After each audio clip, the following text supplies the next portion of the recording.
नमस्कार, बहुत स्वागत है आपका। मैं हूं आपके साथ योगेश पांडे। शाम को 5 बज चुके हैं और वक्त हो चला है देश की सबसे सार्थक बहस ललकार का। ललकार इन दिनों दिल्ली से लगाई जा रही है। आम आदमी पार्टी और बीजेपी की तरफ से दिल्ली से नेताओं की ललकार लग रही है कि खुद को साहूकार और सामने वाले को भ्रष्टाचार बताने की। दरअसल दिल्ली आबकारी नीति मामले में सांसद संजय सिंह की गिरफ्तारी के बाद आम आदमी पार्टी की मुश्किलें इन दिनों एक बार फिर से और बढ़ गई हैं। इस कथित शराब घोटाले की जांच की आंच में आए दिल्ली के पूर्व उप मुख्यमंत्री मनीष सिसोदिया अभी भी तिहाड़ जेल में बंद हैं। तमाम कोशिशों के बाद भी सिसोदिया को अब तक बेल नहीं मिल पाई है, जबकि सिसोदिया के पहले से ही दिल्ली सरकार में स्वास्थ्य मंत्री रहे सत्येंद्र जैन भी लंबे समय तक मनी लॉन्ड्रिंग मामले में जेल में बंद रहे। उन्हें कुछ समय पहले ही स्वास्थ्य खराब होने के आधार पर बेल मिली है। हालांकि जेल से बाहर आने के बाद अभी तक वो किसी भी तरह की सक्रिय भूमिका में नजर नहीं आए हैं। एक के बाद एक लगे इन झटकों से उबरकर किसी तरह अरविंद केजरीवाल की आम आदमी पार्टी खुद को मजबूत बनाने की कोशिश में लगी रही। लेकिन इसी बीच आम आदमी पार्टी के राज्यसभा सांसद संजय सिंह की भी 4 अक्टूबर को शराब घोटाला मामले में गिरफ्तारी हुई, जो आम आदमी पार्टी के लिए एक और बड़ा झटका माना जा रहा है। अब संजय सिंह की गिरफ्तारी के बाद ईडी अपनी जांच के दायरे को बढ़ाते हुए संजय सिंह के 3 करीबियों को समन भेजकर पूछताछ के लिए बुलाया। तो वो कौन चेहरे हैं? आइए आपको वो 3 चेहरे दिखाते हैं जिन्हें ईडी ने पूछताछ के लिए बुलाया है और पूछताछ करेगी ईडी। इन्हीं तमाम आरोपियों के बाद आपको बता दें कि दरअसल सर्वेश मिश्रा, दूसरा नाम विवेक त्यागी और तीसरा नाम कंवरवीर सिंह है। तो इन 3 लोगों को बुलाया गया है पूछताछ के लिए। माना यह जा रहा है कि तीनों लोगों से पूछताछ करेंगे ईडी के अधिकारी, वो भी संजय सिंह के सामने बिठा करके। और इन्हीं तमाम आरोपों के बाद आम आदमी पार्टी सांसद संजय सिंह को गिरफ्तार किया गया और ईडी ने संजय सिंह को अदालत में पेश कर कस्टडी की मांग की थी, जिसके बाद अदालत ने संजय सिंह को 5 दिनों की ईडी की हिरासत में भेज दिया। संजय सिंह को 10 अक्टूबर के बाद फिर से अदालत में पेश किया जाएगा। हालांकि ईडी के अधिकारी लगातार अपनी जांच के दायरे को बढ़ाते जा रहे हैं और कथित शराब घोटाले की तरह तह तक जाने की कोशिश में लगे हुए हैं। सर्वेश मिश्रा, विवेक त्यागी, कंवरवीर सिंह समेत संजय सिंह से पूछताछ होगी। पूछताछ के लिए ईडी के अधिकारियों के पास सवालों की लंबी लिस्ट भी होगी और उस लिस्ट में कौन से सवाल भी होंगे वो भी पहले से निर्धारित हैं। दिनेश अरोड़ा ने संजय सिंह को भी करोड़ों रुपए की दिए हैं, ये बात सामने पूछताछ में निकल करके आई है। तो अब पूछताछ का सिलसिला जारी है। सर्वेश मिश्रा ईडी के दफ्तर पहुंचे भी, वहां पर अब यह माना जा रहा है कि पूछताछ चल रही होगी। अंदर ईडी के अधिकारी तह तक जाने की कोशिश करेंगे इस शराब घोटाले को लेकर के, पूरे मामले को खंगालने की कोशिश करेंगे और जानने की कोशिश करेंगे कि आखिर इस शराब घोटाले में कौन कौन शामिल है और कहां तक इसके तार हैं, कितने करोड़ रुपए का भ्रष्टाचार हुआ है।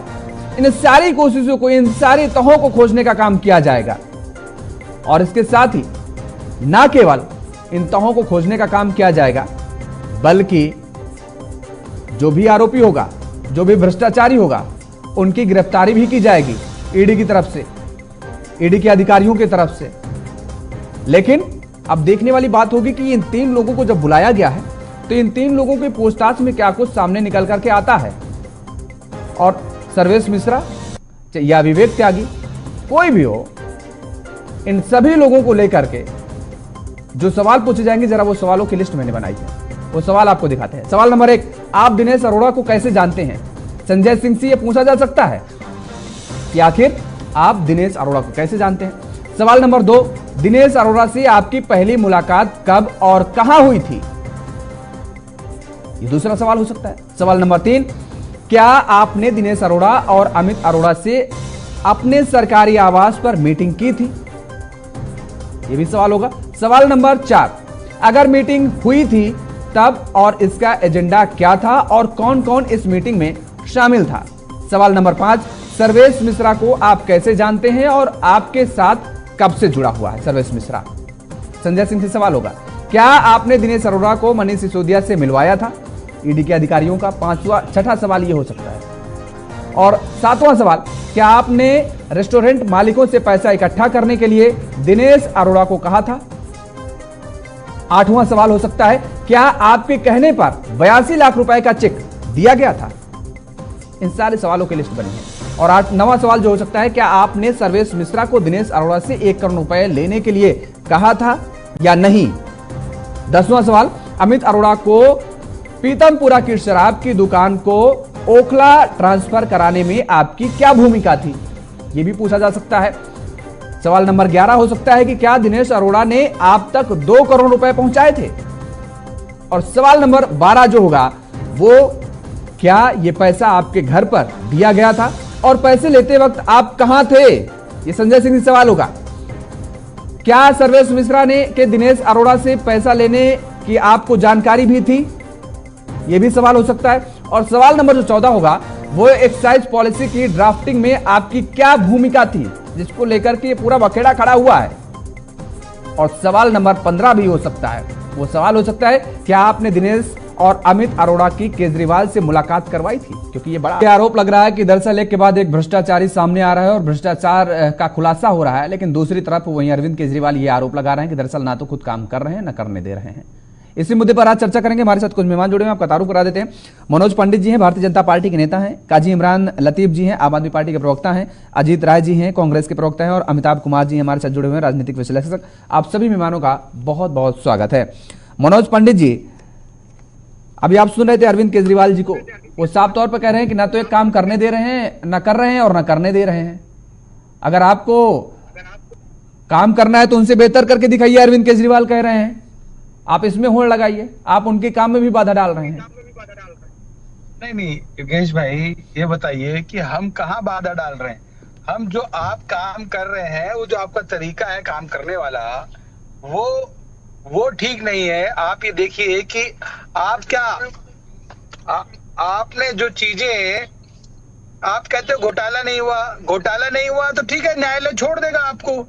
आपके जो सत्येंद्र जैन हेल्थ मिनिस्टर, आपके जेल मंत्री पिछले 1.5 साल से जेल में है, और माननीय उप मुख्यमंत्री सिसोदिया जी, ये बातें कहने में बहुत अच्छी लगती हैं, पर जब आप इनको प्रैक्टिकली देखते हैं तो पता चलता है, बिना सबूतों के अगर कोई व्यक्ति इन्वेस्टिगेशन अथॉरिटी ने जेल भेज दिया तो कोर्ट उसको तुरंत रिलीफ देता है।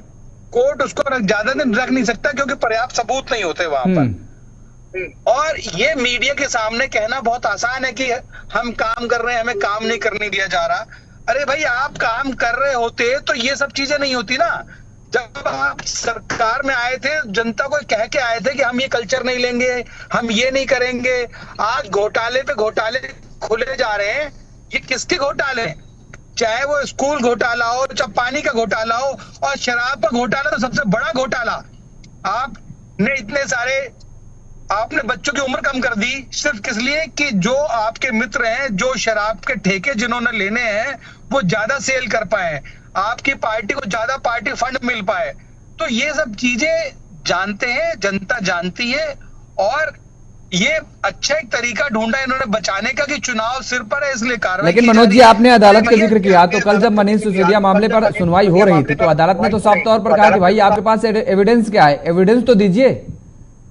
आप किसी के कहने पे गिरफ्तार नहीं कर सकते ना। आप किसी के कहने पर कब तक जेल में रखेंगे? किसी ने बोल दिया कि भाई इसने हमसे पैसे लिए, तो उसका एविडेंस, उसका कुछ साक्ष्य तो दीजिए।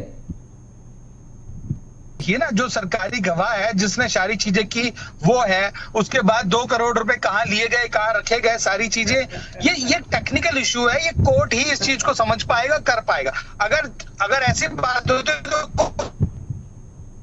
तो रिमांड पे, कोर्ट रिमांड पे नहीं देता। रिमांड की आवश्यकता ही नहीं है। क्या आवश्यकता है रिमांड की? पर कोर्ट ने 5 दिन का रिमांड दिया ना उनका, योगेश जी। नहीं, संजय सिंह को दिया। मैं मनीष सिसोदिया को लेकर के, संजय सिंह की तो 4 तारीख को गिरफ्तारी ही हुई है। मैं मनीष सिसोदिया को लेकर के कह रहा हूँ। मनीष सिसोदिया की जब कल सुनवाई थी, उनके मामले पर सुनवाई होनी थी। तो मनीष सिसोदिया को जब कहाँ जमानत मिली बताइए? नहीं, जमानत नहीं मिली। मैं वही तो पूछ रहा, मैंने अदालत की जो टिप्पणी थी वो मैं आपको याद दिला रहा हूँ। अदालत की टिप्पणी का बता रहा हूँ। अदालत ने कहा ना कि भाई आप कुछ साक्ष्य तो उपलब्ध कराइए। तो ठीक देखिए, ये इन्वेस्टिगेशन एजेंसी है, ये काम इन्वेस्टिगेशन एजेंसी का है कि वो चीजें तय करेगी कि क्या अब चीजें जमा करनी है, कब नहीं करनी है और क्या चीजें करनी है। पर लेकिन मैं सिर्फ आप योगेश जी, अगर बिना सबूत के आप चीजों को आगे नहीं बढ़ा सकते। अगर आपके पास सबूत है तो आप चीजों को चला पाएंगे, कोर्ट भी रख पाएगा, और सबूत नहीं है तो आपको छोड़ दिया जाएगा। उसमें कोई इतना हाय हल्ला मचाने की जरूरत क्या, पूरा हिंदुस्तान सिर पे उठा के रख दिया। काजी इमरान जी, कट्टर ईमानदारी का टैग लगा रहे थे आप लोग, बता रहे थे कट्टर ईमानदार हैं, कट्टर ईमानदार हैं, लेकिन लगातार अब जिस तरीके से भ्रष्टाचार की पोल खुल रही है, एक के बाद एक नए नाम सामने आ रहे हैं, उनकी गिरफ्तारी हो रही है, सारी कट्टर ईमानदारी पर पानी फिर गया, कट्टर बेईमान बता रहे हैं भारतीय जनता पार्टी वाले तो आपको। योगेश जी, मामला हम लोगों से जुड़ा हुआ है, हमारी पार्टी से जुड़ा हुआ है। मैं चाहूंगा कि थोड़ा समय हमको ज्यादा दिया जाए बात करने के लिए। जहां तक भारतीय जनता पार्टी का प्रयास है वो यही है, जो आपने जहां से बात शुरू की हमारे लिए, कट्टर ईमानदार पार्टी है आम आदमी पार्टी, और ईमानदारी से काम कर रही है और काम के दम पर महज 10 साल के अंदर राष्ट्रीय पार्टी बनने का तमगा हासिल कर, और यही भारतीय जनता पार्टी की सबसे बड़ी बेचैनी है। कल सुप्रीम कोर्ट ने मनीष सिसोदिया जी के मामले में क्या टिप्पणी की? फटकार लगाई है ईडी को, साधारण बात नहीं है। क्या कहा है कि आप आभास के आधार पर, आप सिर्फ कयास के आधार पर सारे चीजों को प्लान करना चाह रहे हैं। कोर्ट की टिप्पणी है, माननीय सुप्रीम कोर्ट की टिप्पणी बता रहा हूं। तो अब वो दिन दूर नहीं है कि जितनी कोरी कल्पना, मनोहर कहानियां सुनाई गई थी भारतीय जनता पार्टी के द्वारा, जो एक स्क्रिप्ट लिखकर ईडी को दी गई थी, अब उस स्क्रिप्ट का जितना मंचन हो सकता था वो हो चुका। वो स्क्रिप्ट अब खत्म होने की कगार पर आ चुकी है। जल्द ही पूरे मामले का खुलासा हो जाएगा कि किस तरीके से इस देश का सबसे डरपोक, सबसे निरंकुश, सबसे कमजोर, सबसे लाचार, सबसे मजबूर, सबसे एक तरह से कह लें डरपोक, सबसे बड़ा बेईमान और सबसे बड़ा भ्रष्टाचारी प्रधानमंत्री अब तक का इस देश का, किस तरीके से उसने ईडी को, सीबीआई को और दिल्ली पुलिस को अपना लठैत बनाकर काम किया। संजय सिंह जी को अभी अरेस्ट किया गया, पर तो क्यों किया गया? अरे भाई, अगर शराब घोटाले की बात भी थी तो संजय सिंह जी का कहां से इसमें कोई इन्वॉल्वमेंट हो जा रहा है? जो मंत्री है आप उसकी जांच पड़ताल चल रही है। संजय सिंह के साथ क्या दिक्कत है योगेश जी, आपको पता है? क्योंकि संजय सिंह जी ने इस डरपोक प्रधानमंत्री को उसकी हैसियत बताने का काम किया था। देश ही नहीं, दुनिया नहीं, आरोप तो ये भी लग रहा है ना कि आरोप तो ये भी लग रहा है ना कि सर्वेश मिश्रा को 2 करोड़ रुपए अरोड़ा से लिए गए, सर्वेश मिश्रा द्वारा संजय सिंह के कहने पर, और 2 बार लिए गए 2-2 करोड़ रुपए। ये तो सरकारी गवाह ये बात बता रहे हैं ना। मैं आपका पूरा सवाल समझ गया योगेश जी। हाँ। आप मुझे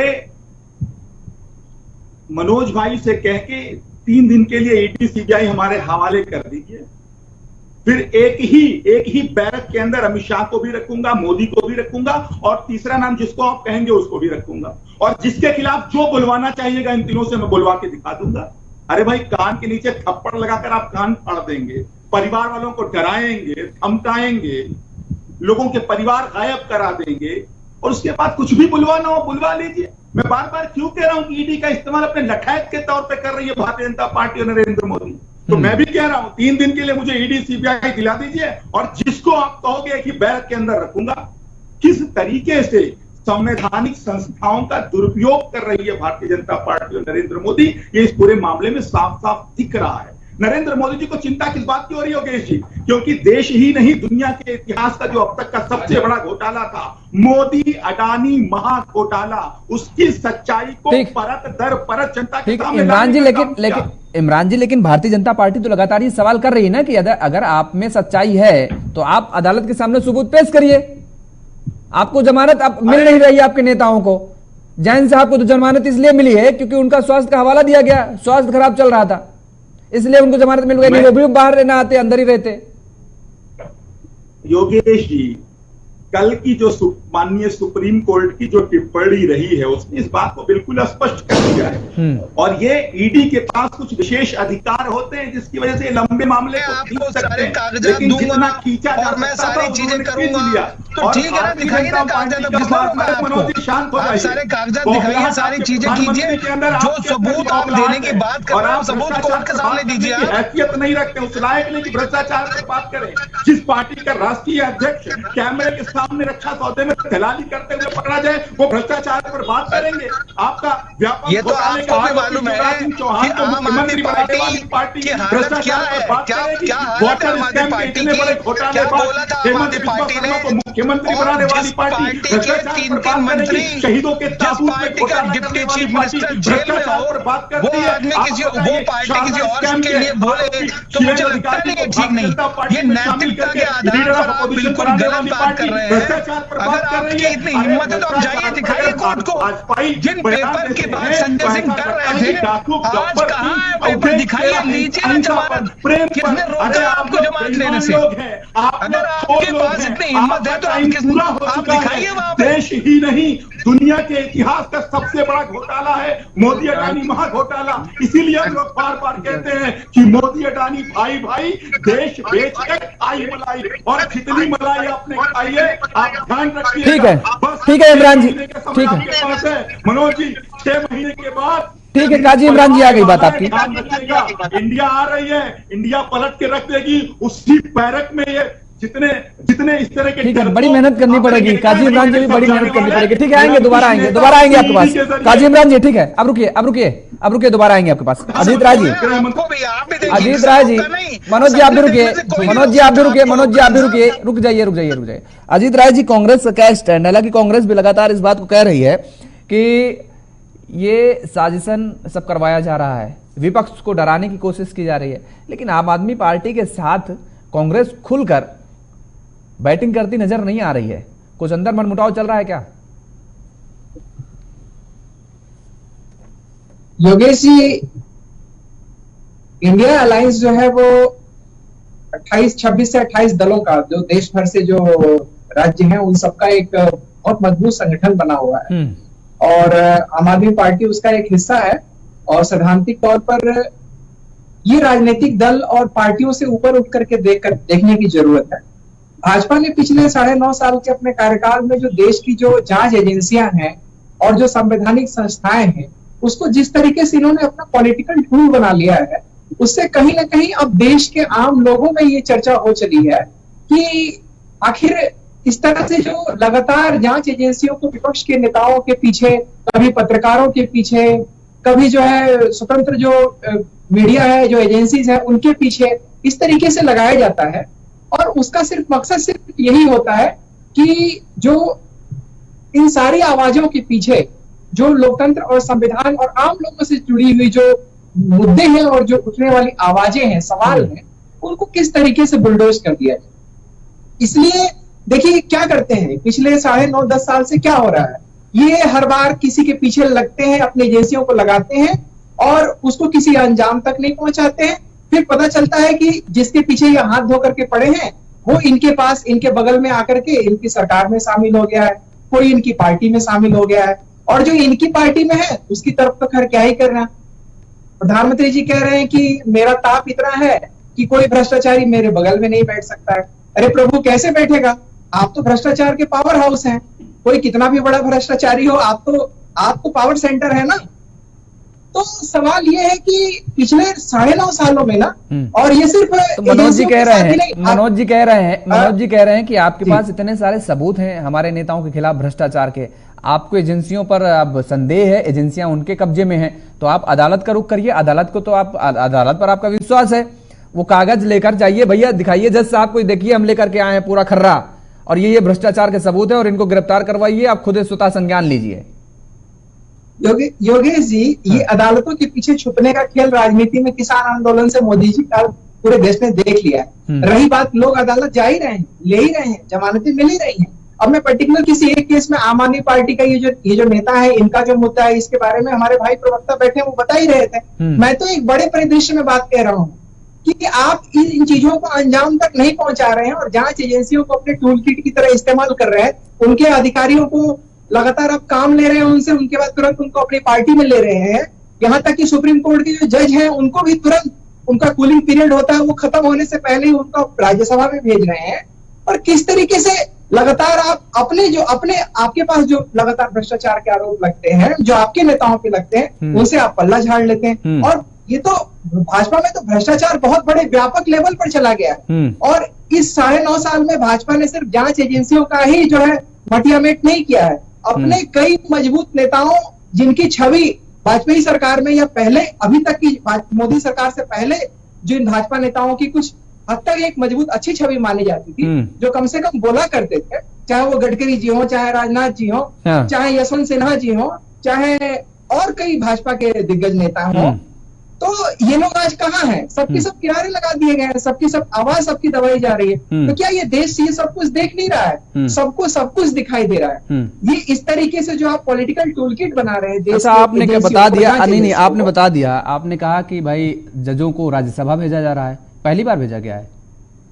रंगनाथ मिश्रा का नाम आपको नहीं याद है?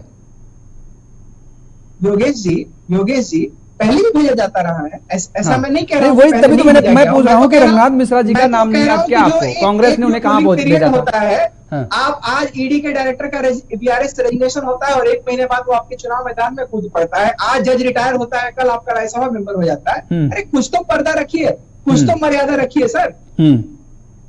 चलिए ठीक है, मर्यादाओं की बात करते हैं, लेकिन मर्यादाओं कहाँ कोई मर्यादा रखता कहाँ है? किसी भी राजनीतिक दल का हम जिक्र करें। अमिताभ कुमार जी, लगातार सियासी शोर मचा हुआ है। यहां पर एक चीज हम समझना चाहेंगे आपसे कि जो सरकारी गवाह बना है अरोड़ा, उसी मामले पर सीबीआई क्लीन चिट दे देती है अरोड़ा को, और फिर क्लीन चिट मिलने के बाद उसी मामले पर ईडी अरोड़ा को गिरफ्तार करती है, सरकारी गवाह भी बनाती है। क्या एक ही मामले पर किसी को क्लीन चिट मिल जाए एक एजेंसी से, तो दूसरी एजेंसी उसी मामले पर गिरफ्तार कर सकती है क्या उसे? देखिए, इन सबके पीछे बेसिकली बात, अगर आपके पास सबूत मिल जाते हैं, कुछ सबूत, तो फिर आप कार्रवाई कर सकते हैं। और ये बात भी सामने आई है कि एक एजेंसी का एक बड़ा अधिकारी जो है उसको भी पकड़ा गया है हाल में, जो कि खबरें पास किया करता था डिपार्टमेंट की। आपके आपको ध्यान होगा, एग्जैक्टली ईडी का था अभी याद नहीं आ रहा।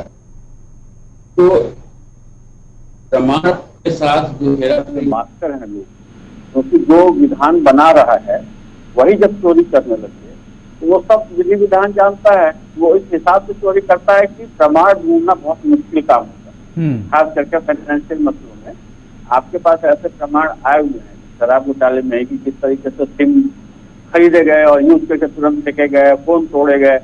आप सोचिए कि कितना शातिराना ढंग से खेल को अंजाम दिया गया है। उसी तरीके से जो मनी ट्रेल है, मनी मैनेजमेंट है, उसको भी ढंग से किया गया है कि सबूत मिले नहीं, क्योंकि जो कानून बना रहा है उसी को कानून तोड़ना है, उसको सारे लूप होल्स पता होते हैं। आज भी चिदम्बरम जी जो है पकड़े तो गए थे, लेकिन फिर बाहर हैं, क्योंकि इनके पास वकील भी बहुत अच्छे होते हैं, ये खुद जान रहे होते हैं।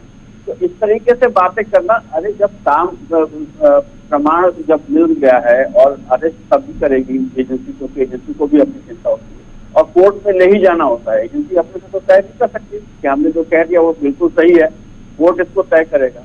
तो कोर्ट जब तय कर रहा है तो उससे पहले इस तरह की बातें करना कि हमने तो कुछ किया नहीं, अपने को खुद ही जजमेंट दे देना, तो सारा सरकार भी आप है और न्यायालय भी आप हो गए, इसका मतलब तो ये कोई मायने नहीं रखता है। मुझे लगता है कि इस मामले में बहुत सावधानी बरतनी चाहिए। जब न्यायालय में मामला चल रहा है तो आप अपनी राय जरूर रखें, लेकिन जजमेंट भी मत दें। और इसमें बिल्कुल साफ पता चल रहा है कि कितने चालाकी से यह सारा खेल हुआ है। खेल तो हुआ है और उसके बहुत सारे प्रमाण भी मिले हैं। मुश्किल ये होता है कि उससे आदमी का संबंध साबित करना कि यही व्यक्ति, अब एक जो खबरें आई हैं, मैं अभी कुछ कह नहीं सकता कंफर्म, कि इनका एक आदमी जो है उसको एक बड़ी कंपनी में जो है पार्टनर बना दिया गया, किस आधार पर बना दिया गया भाई, एक छोटे से कर्मचारी को। इन सब से पता चलता है कि कितने सावधानी बरती गई है इस तरह का घोटाला करने की। और ये भी एक मैं अचानक ट्रेंड देख रहा हूँ, खूब घोटाला करो आराम से, उसके बाद प्रधानमंत्री को गाली बको, खूब गाली बको, ताकि जब पकड़े जाए तो कहेंगे कि गाली पकड़े थे इसलिए हमको पकड़ लिया गया। ये सब क्या बातें हैं भाई?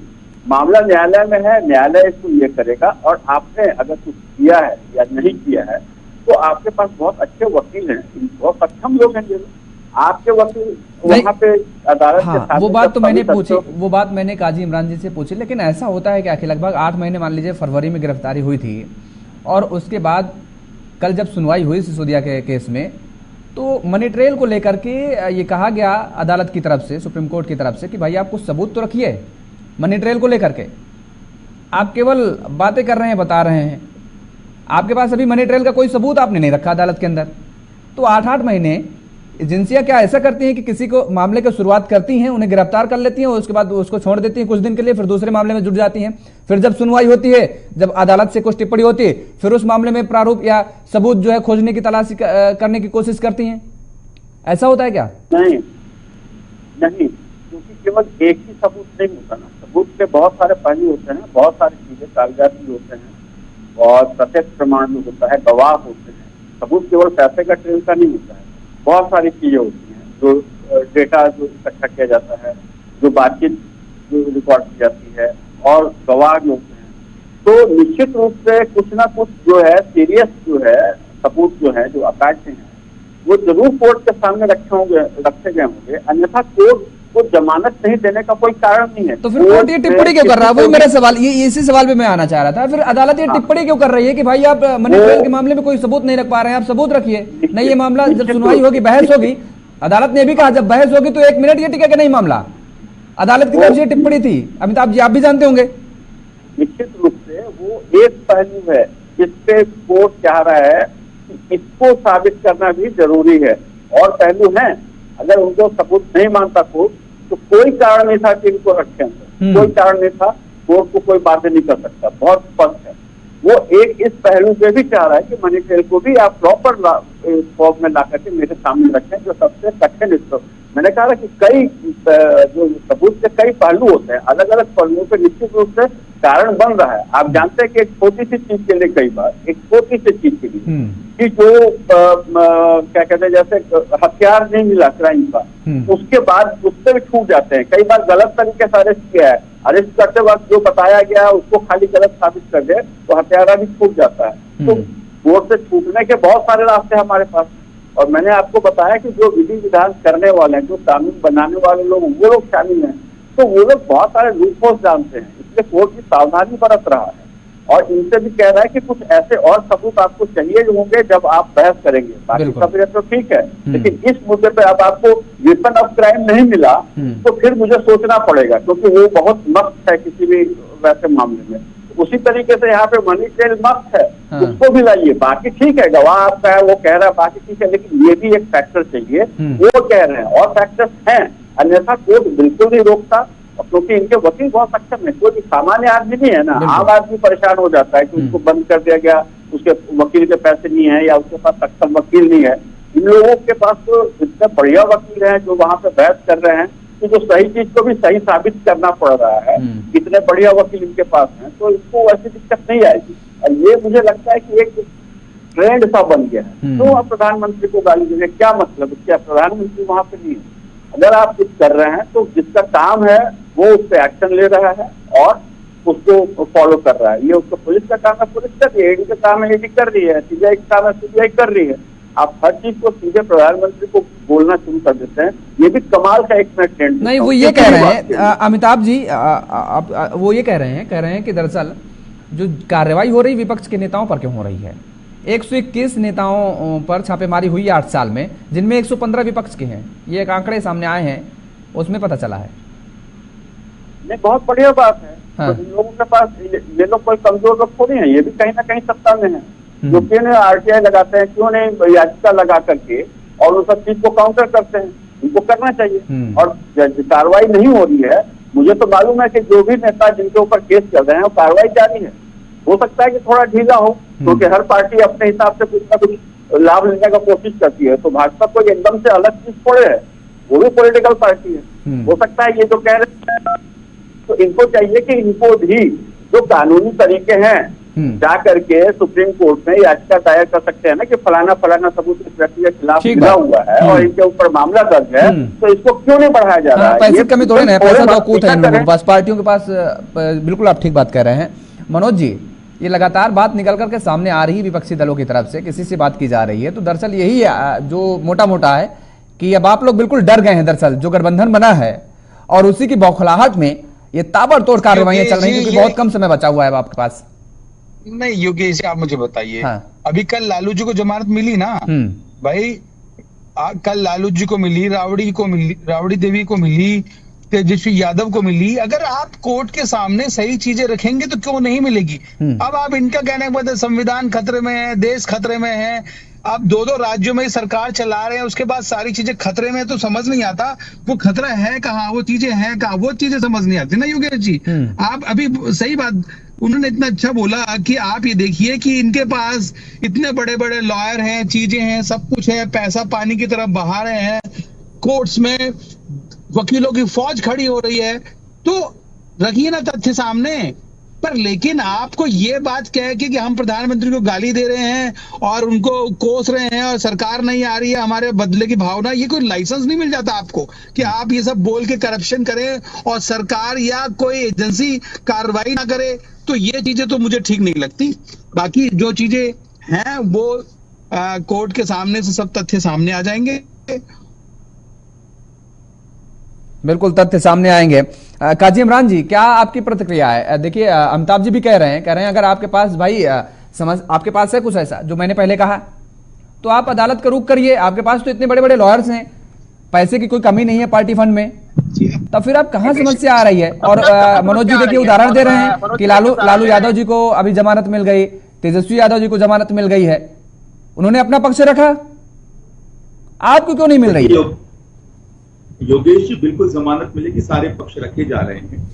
और एक चीज आज की डिबेट में आपने छुपा के रखा कि आपने 2 भारतीय जनता पार्टी के प्रवक्ता बिठाए थे और एक गलतफहमी से हम लोग राजनीतिक विश्लेषक अभी भी लिख के आ रहा है, वो वहां भी भाजपा प्रवक्ता लिख दीजिए ताकि कम से कम माइंड स्टेट स्पष्ट रहेगा कि कौन क्या है। पूरे भ्रष्टाचार की बात की, लेकिन बड़े शर्म की बात कर्नाटक की तरफ रुख नहीं किया अमिताभ कुमार साहब। करेंगे, हिम्मत भी नहीं, वजीफा बंद हो जाएगा। लेकिन हम बता रहे हैं कि जो कार्रवाई की बात आप कर रहे हैं ना, भारतीय जनता पार्टी के जो समय रह गया वो 6 महीने का रह गया है। 6 महीने के बाद इंडिया गठबंधन की सरकार केंद्र में आने जा रही है और जहां जहां जितना जितना भ्रष्टाचार है, सूद समेत कार्रवाई होगी और सिर्फ भ्रष्टाचारी प्रधानमंत्री उनके मंत्रियों पर नहीं होगी, जिनको इस तरह से अवैध वजीफा मिलता था उन पर भी कार्रवाई होगी, जो वजीफे लेकर और टीवी तो ये धमकी दे रहे हैं क्या मनोज जी को? ज्ञान देने रहे नहीं, बिल्कुल धमकी नहीं है। संविधान की ताकत का एहसास कराया जाएगा, संविधान की ताकत का एहसास कराया जाएगा कि संविधान की ताकत का सही इस्तेमाल क्या होता है। आज क्या हुआ है, आज अंग्रेजों के जो मानस पुत्र जो बैठे हैं केंद्र की सत्ता में, वो गांधी के वैचारिक वंशजों को डराने का काम कर रहे हैं। आपको क्या लगता है कि संजय सिंह जी के बारे में कितना जानते हैं भारतीय जनता पार्टी के लोग? जो लोग राम मंदिर के चंदे में घोटाला करते हो, जो लोग शहीदों के ताबूत में घोटाला करते हो, वो संजय सिंह को क्या समझेंगे? संजय सिंह क्या चीज है? संजय सिंह वो चीज है कि जिन्होंने नरेंद्र मोदी जी की और अमित शाह जी की नींद को हराम करके रखा था। इसी वजह से आज प्रताड़ित किया जा रहा है, इसी वजह से आज उनके ऊपर अत्याचार किया जा रहा है। लेकिन डरने वाले हम लोग नहीं हैं।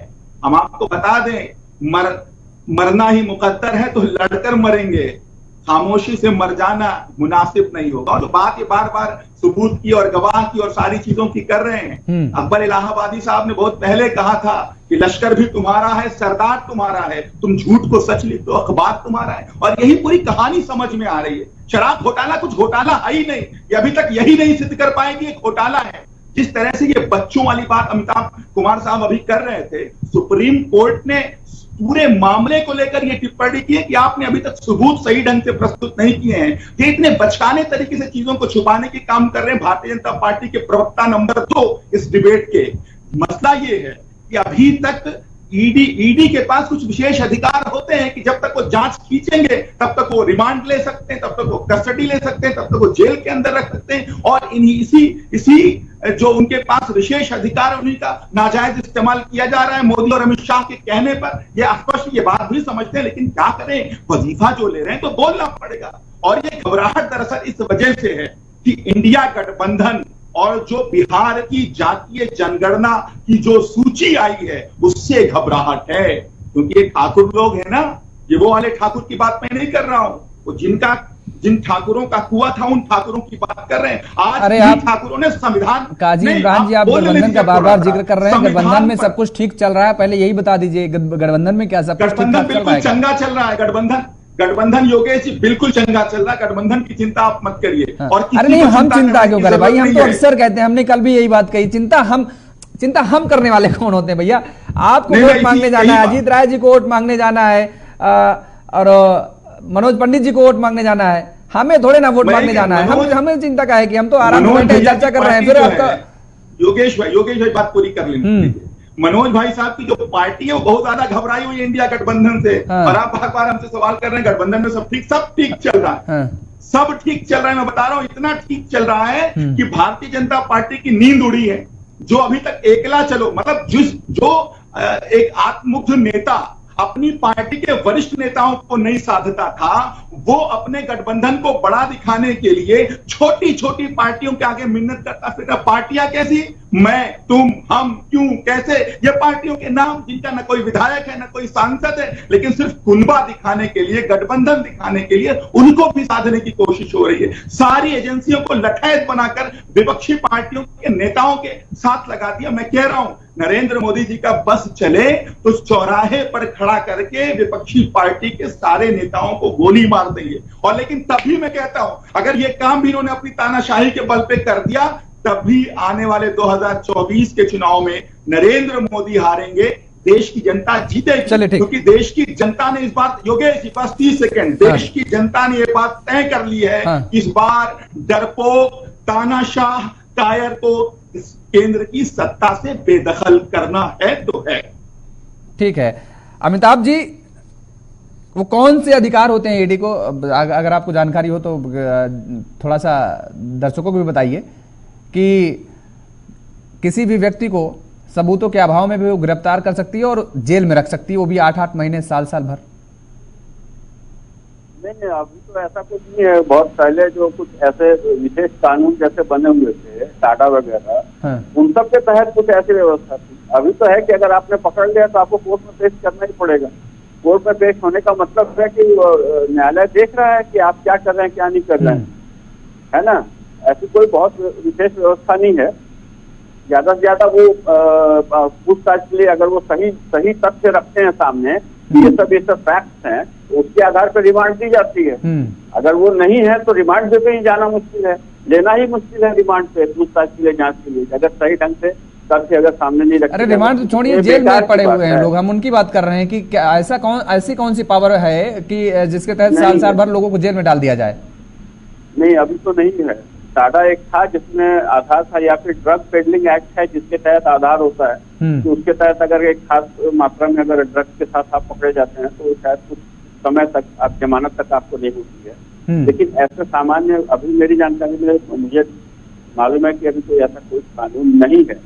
और ये जिस ढंग से बात कर रहे हैं ना, देखिए अब यहीं पे फिर मुझे उन शब्दों का इस्तेमाल करना पड़ता है। अब एक तो देखिए कि बहुत स्पष्ट हो गया था कि जैसे ही जांच की बात हुई तो खट से शराब पॉलिसी वापस हो गई थी ना। ये बहुत शातिराना ढंग से आपको लगा था कि हम जो अंजाम देंगे उसको कोई पकड़ नहीं सकता, है ना। जैसे वो गमलों में गोभी उगा करके और 10 करोड़ का टैक्स ले लो, तो इसी तरह की बात है कि आपके लूप होल्स है ना कानून के, क्योंकि आप कानून बनाने वाले लोग हैं, तो लूप होल्स को आप जानते हैं। जैसे एक पुलिस वाला अगर कोई अपराध करने जाता है तो वो कोई सबूत नहीं छोड़ेगा, इतने तो उसको पता है कि किन सबूतों को देखा जाता है, कैसे कार्रवाई की जाती है, तो वो उस हरकत को कर सकता है। तो ये वैसे ही कानून जानने वाले, कानून बनाने वाले लोग हैं, इनको लगता है इन्होंने उस ढंग से ही काम किया है, इसीलिए बहुत कॉन्फिडेंट होकर बोले कि कुछ नहीं मिल रहा है। कुछ मिला उनके घर में? कुछ मिला आपको? कहाँ पैसे मिले, कहाँ संपत्ति मिली? मतलब इन्होंने इस ढंग से पैसे को छुपाया, उसका इंतजाम किया है, बहुत स्पष्ट, बहुत शातिराना ढंग से काम को अंजाम दिया और छाती ठोक करके। मैंने ये सीना जोड़ी का कमाल है। आप इस तरह के बयान कैसे दे सकते हैं? कैसे आप कह सकते हैं कि मैं तो बिल्कुल निर्दोषी हूँ? आपको सोचना चाहिए कि न्यायालय का मामला चल रहा है, लेकिन उसका वो इंतजार करें। वो कह रहे हैं काजी इमरान जी कह रहे हैं कर्नाटक चले जाएं, वहां भी तो सिद्धरमैया जी को वहां देख लें क्या कर रहे हैं क्या नहीं उनके मामले में। वहां आसाम चले जाएं, वहां भी देख लिया जाए क्या भ्रष्टाचार हुआ है, क्या मामला फंसा हुआ है, अभी तक क्यों नहीं कुछ रिजल्ट निकल पा रहा है। नहीं तो वो ठीक कह रहे हैं, इनको चाहिए कि सुप्रीम कोर्ट में सीधा याचिका डालें और उनको बोले कि कार्रवाई होनी चाहिए। क्यों नहीं होनी चाहिए कार्रवाई? आप कह रही है उसके पास अगर जानकारी है, सबूत है, तो याचिका डाल करके और पुलिस को बाहर करना चाहिए। भाई ये भी तो किया गया है ना तमाम मामलों में। मोदी अडानी महाघोटाला जो देश के नहीं बल्कि दुनिया के इतिहास का सबसे बड़ा घोटाला है, उसकी शिकायत माननीय संजय सिंह जो शेरे हिंद हैं, उन्होंने ईडी के दफ्तर में जाकर एप्लीकेशन दी। कोई कार्रवाई नहीं हुई। अमिताभ जी अब आप बताइए क्या किया जाए, चलिए साथ में आप भी हमारे उस कार्रवाई को आगे बढ़ाते हैं, है हिम्मत? बहुत अजीत पवार के मामले में मैंने कुछ बोल कहा ना पाएंगे कि आप? न्यायालय अजीत पवार के किसी का मामले में खरीदा कुछ हुआ नहीं बोल है। पाएंगे आप? चलिए ठीक है, काजी इमरान जी, अमिताभ जी कह रहे हैं न्यायालय का आरोप कीजिए, न्यायालय पे सबको विश्वास है। तो अगर ईडी में आपने एप्लीकेशन कोई दी है, नहीं सुनवाई हो रही, तो कह रहे हैं कि आप न्यायालय का रुख करिए, वहां पर जाइए, वहां पर सुनवाई होगी जरूर आपकी। खैर समय के अभाव चलते चर्चा को हमें यही विराम देना पड़ेगा। आप सभी मेहमानों का हमारे साथ जुड़ने के लिए, समय देने के लिए बहुत बहुत शुक्रिया, बहुत बहुत धन्यवाद। तो लगातार जिस तरीके से अब शराब घोटाले में संजय सिंह की गिरफ्तारी हुई और उसके बाद 3 लोगों को और पूछताछ के लिए आज बुलाया गया और इस पूरे मामले को लेकर के दिल्ली में गहमा गहमा मची हुई है, सियासी रार मची हुई है। आम आदमी पार्टी और भारतीय जनता पार्टी के बीच जंग छिड़ी हुई है। लेकिन देखने वाली बात यह होगी कि आखिर जांच में क्या कुछ निकल करके आता है।